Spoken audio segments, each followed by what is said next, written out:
Hey guys, and welcome back to the channel once again. As you can see, it's once again a clear night. It's quite unbelievable, and it's the weekend before the peak of the Perseids Meteor Shower. And we have clear skies today, tomorrow, and potentially, but that's not 100% sure now, potentially from Monday to Tuesday.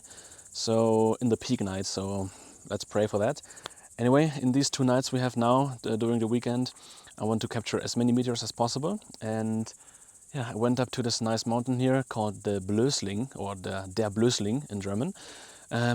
It's at 1300 meters above sea level, and it's a really beautiful mountain. I found it by accident on Google Maps, and it has a really nice, like, I don't know, weather protection hut. I have no idea how to call that in English, just behind the camera here. I will show you some B-roll now. I also set up my sleeping bag in there, so I can sleep tomorrow when the night is over.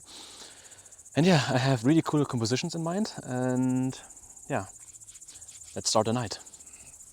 Okay, I quickly want to show you the base camp. So here it's like the technical site. I would call this site A, and here behind me is the resting area with the mentioned hut. And yeah, just in here I have my sleeping bag and my air mattress, yeah, just to get some sleep when the night is done. And here we have like one cool composition that I will use later in the night, with this thing that you can lay on, with the radiant point from the Perseid Meteor Shower just being right here. So that could be a really cool composition. And yeah, back to the campsite here. We have 3 cameras, 3 tripods. 2 of them will do like images and time lapses all the time, and the A7S here in my hand will do like live video, maybe some time lapses. I will see. Yeah, we have the Skywatcher Star Venture here on the left, like the go-to tracker for me, and here my current B tracker, the Nomad from Move Should Move. And yeah, I think this is a really nice setup. And yeah, I will prepare everything for the night now, and will also show you some compositions again.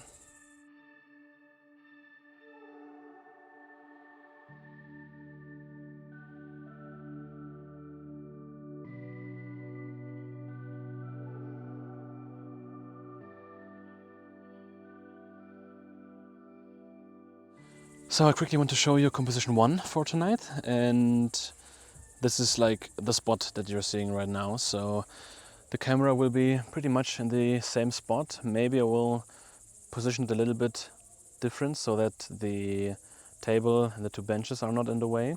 And I want to frame up this hut with the Milky Way and the Cygnus region like streaking behind it in the sky. And this shot will be possible in like the early morning hours, so like 3 a.m. to 4 a.m. just before sunrise, or just before the night ends. And yeah, I think this is composition 1 that I'm really looking forward to. So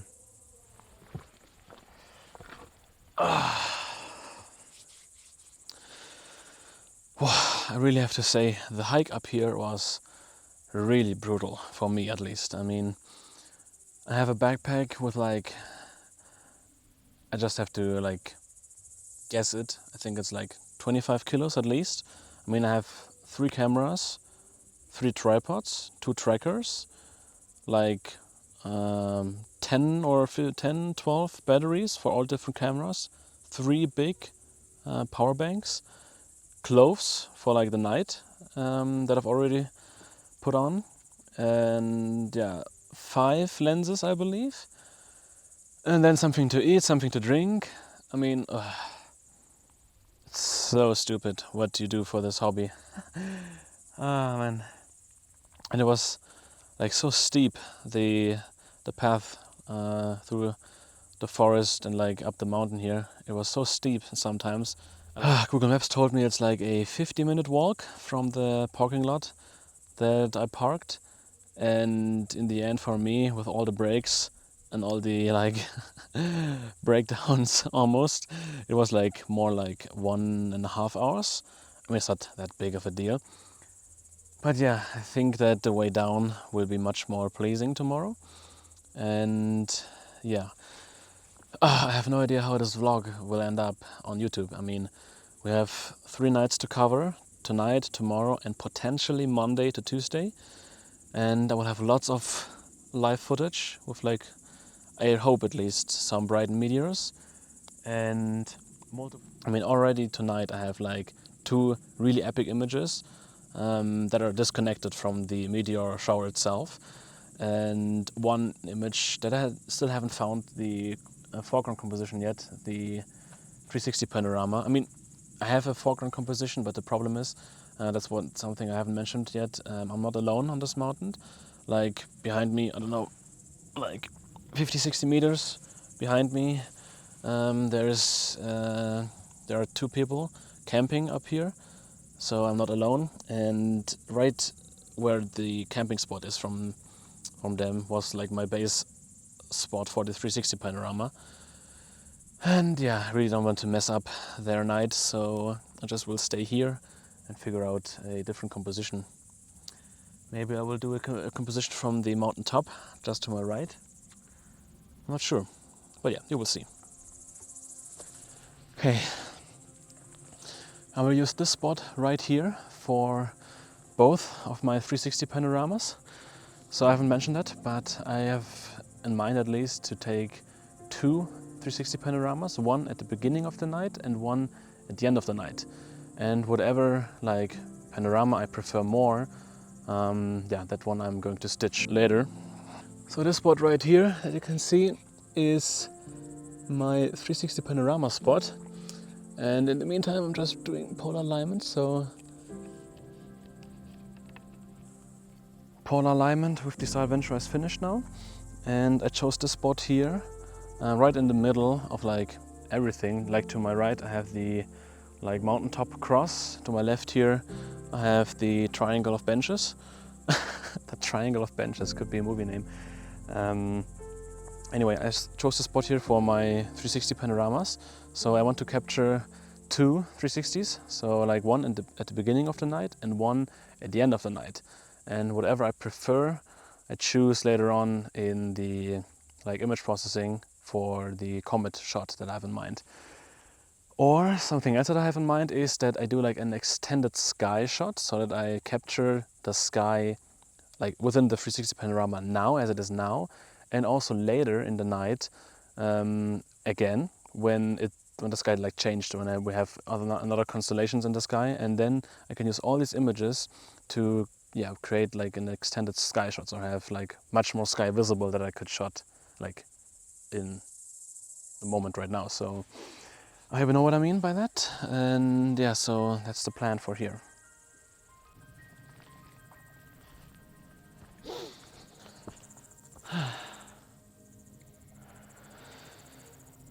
It's getting darker and darker now. You should be able to see the Milky Way core right there, and there is the first shooting star. I think I didn't see that, but that was the first shooting star. Nice. It's a good start in the night. Anyway, what I wanted to do here is to set up the like non-stop time-lapse camera right here on top of the like highest peak here where the benches are. Yeah, I have a nice 360 view up here, and I can point the camera in any direction without having like trees or anything else in the way. So I will set this up right here. And what's also nice is that from the 360 spot down there with the other camera, I will have this set up here like in the frame later. And I think it will just, for the foreground, just stand next to this setup then. So we'll get a nice foreground shot with that. At least that's something I hope for. One more interesting thing is that now, like the coming days and weeks, is the time of year that we get like a lot of humidity in the air. So I have to use dew heaters, and yeah, that's basically it. But it's a pretty annoying time because you have to have like multiple big power banks with you all the time. And yeah, it's just a little bit annoying. Just quickly change that one to this one here, because this one I can just lay down here on the ground. I will need the other one for the other camera down there because this is way higher up, and so then I can just hang it on the base of the tripod. Anyway, I will first get this tripod here nice and leveled, and then I will see if I can do pole alignment. Yeah, I can definitely do pole alignment. It's way dark enough.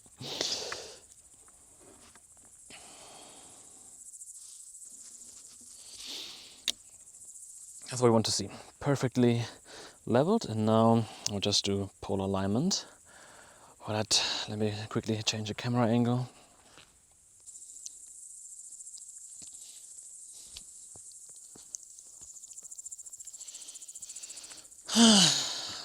What a nice time. Polaris is over there. Let me quickly move this one away here.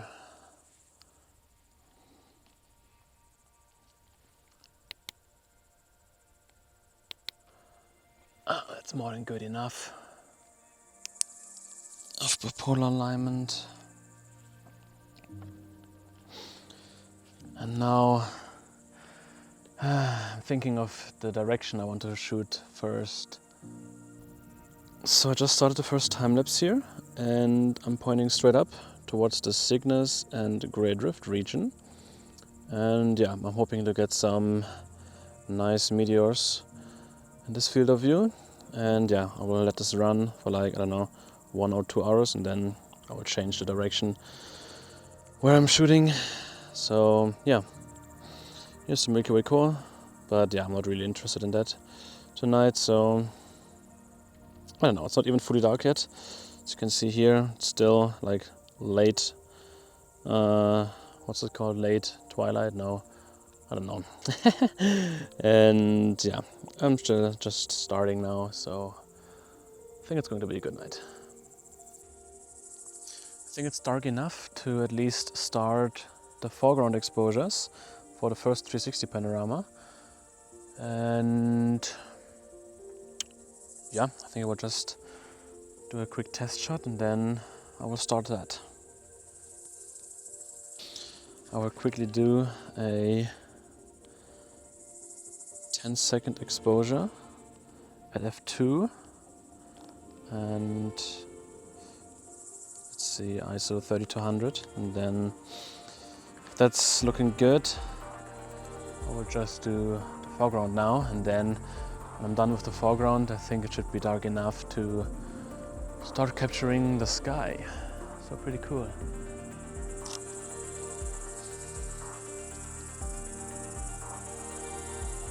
Okay, lens is focused. Let me see, when the foreground is looking good, so when it's like not illuminated weirdly from the remaining like sky brightness from the sunset, then I will just start.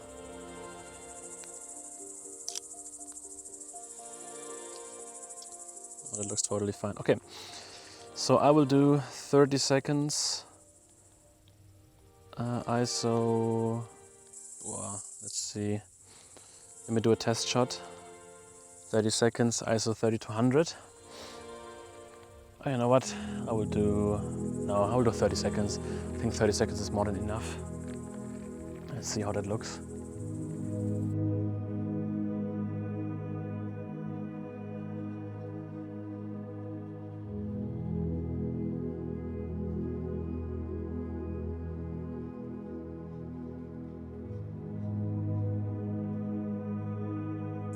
The foreground is now done, and I just switched to taking the sky exposures.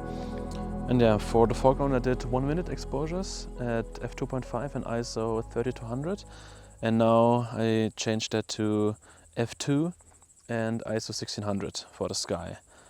And yeah, so I'm shooting with the Sony a7 III Astro modified and my Sigma 28 f1.4, and yeah, everything is working good.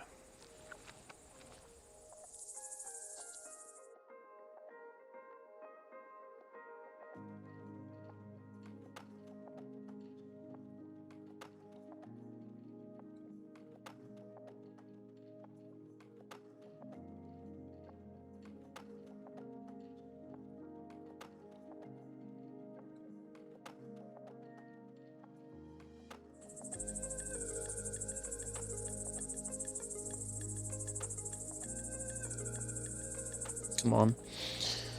Give me a Perseid. I'll just keep the camera running. Maybe there is a Perseid coming through the Big Dipper now.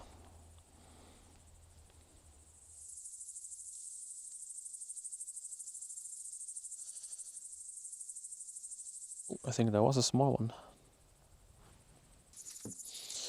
I'm finished now with the 360 panorama, and now I will just set up the camera so that I can do time lapses for like, I don't know, 2 hours maybe. Let me check what's the time now. Okay, it's just around 1 a.m. It's nighttime until 4:30, I believe. So yeah, I think I will just let the cameras run for like 1.5 hours, maybe 2, and then I will continue gathering the other sky shots. So I'm looking for a 50mm panorama of the Cygnus region, like from the Cygnus region down to the horizon, and then another one. I don't know. I think this one will be 28mm from like the radiant point. I don't know, Cassiopeia down to the horizon, with another foreground. Yeah, that's the idea at least. And now, yeah, I will quickly change all the settings, or like, yeah, everything for time lapse.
We have now night 2, and I really hope that the activity is a bit higher today, because last night it really wasn't that big.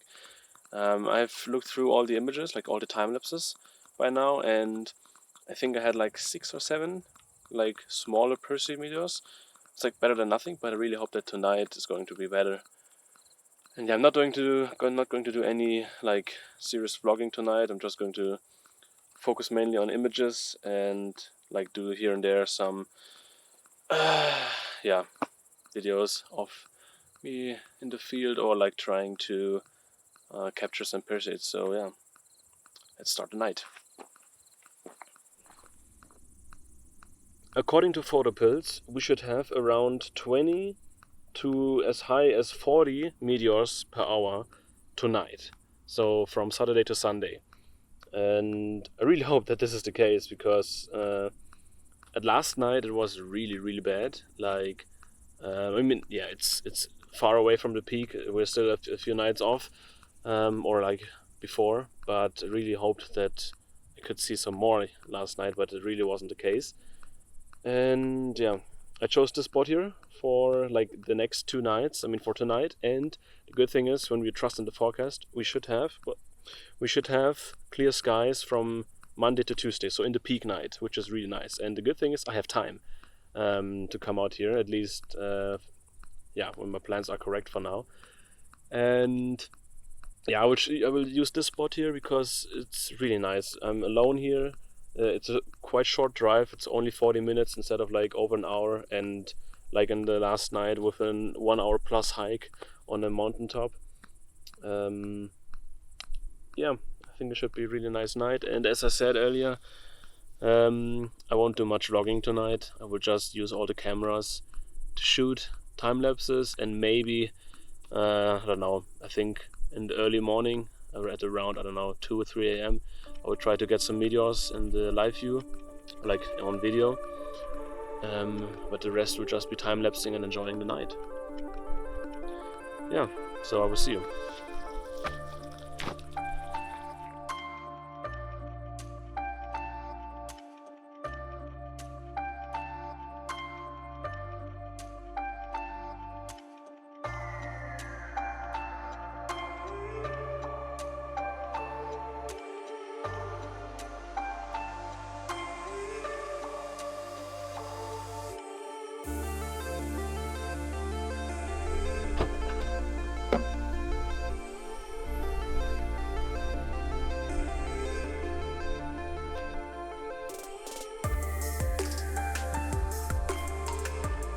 On all the following nights covering the peak, where we had like, yeah, perfectly clear skies forecasted, we had unpredicted thunderstorms, and some of them were actually pretty heavy. So there was no fun, and yeah, there was no way for me to capture any more meteors. Despite this, I think I got some pretty nice shots, and actually lots of meteors. I captured more than I initially thought, and was pretty surprised by the amount. Throughout most parts of the nights I actually slept in my sleeping bag, and that way I probably missed some nice image opportunities and maybe some meteors that I could have seen with the naked eye. But yeah, it wasn't a peak night and I didn't expect that much, so yeah, I used a few hours of sleep these nights just to refuel a little bit and yeah, not being too exhausted. I still learned a lot in these 2 nights, and I think on the next meteor shower I will get even better images and also, yeah, have a better time with more equipment and yeah, just better techniques in post-processing. So yeah, you can stay tuned for that, and yeah, with all that said, I wish you good luck on your next adventure, and I will see you in the next vlog.